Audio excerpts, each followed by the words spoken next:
ta làm nhỏ mong mấy cả dần bán nữa có thể không là dần dần ra ba nhà làm mấy cả thế nào ba lấy rằng mong mấy cả ba đỡ để nó giờ nhà làm mấy cả thế ba mình mong liên liên tại dần dần ra ba nhà làm mấy cả này cho nên nhà làm mấy cả này nhà làm mấy cả dần ra mong mấy cả đứng sau luôn á.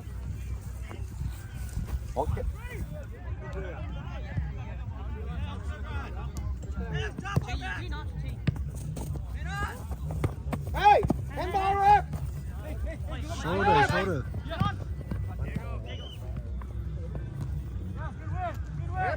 Hẹp. Đúng rồi, tí bỏ chạy.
Oh, almost.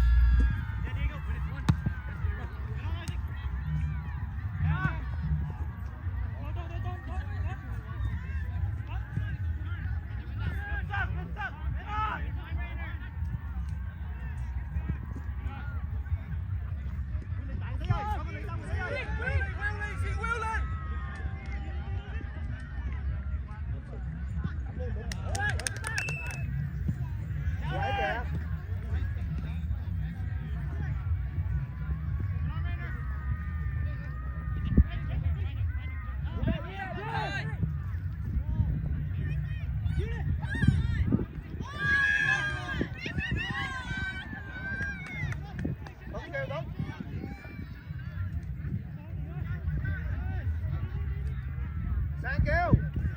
Sang nè, đó chậm lại thôi.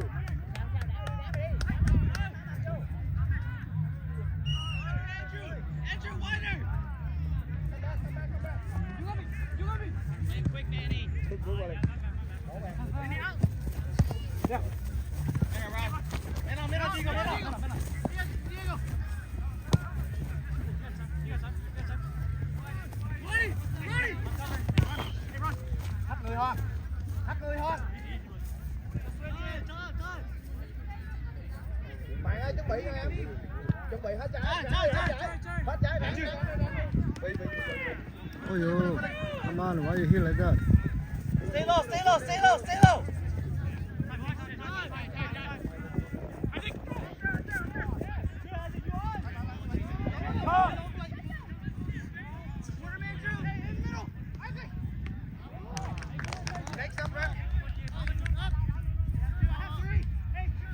Đá đi, hết người rồi, đá đi, từ từ đi. Đây mọi người vô.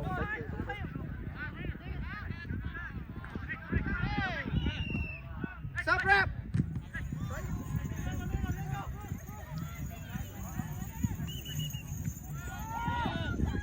No, you missed it. Come on, somebody's got a challenge.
No, don't do that. That's not smart.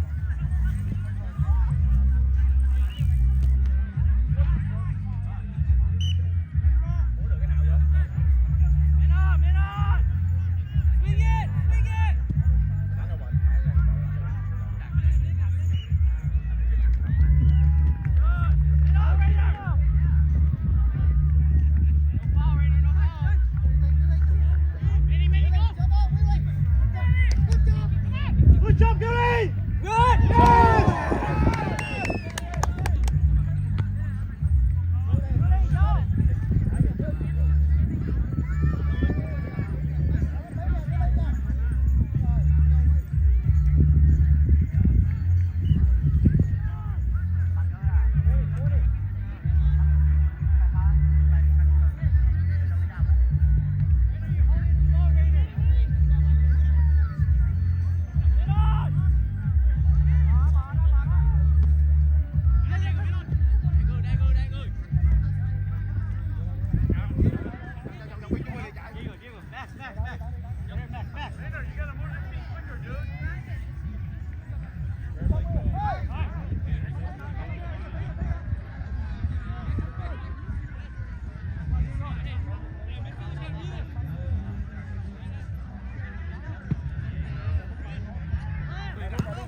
Được. Ừ.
Tao thật sự.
từ thôi.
You should move some.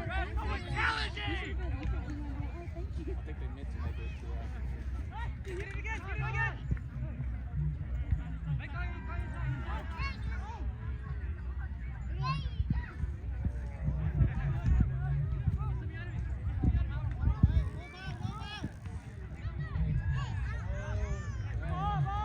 He needed a little longer legs.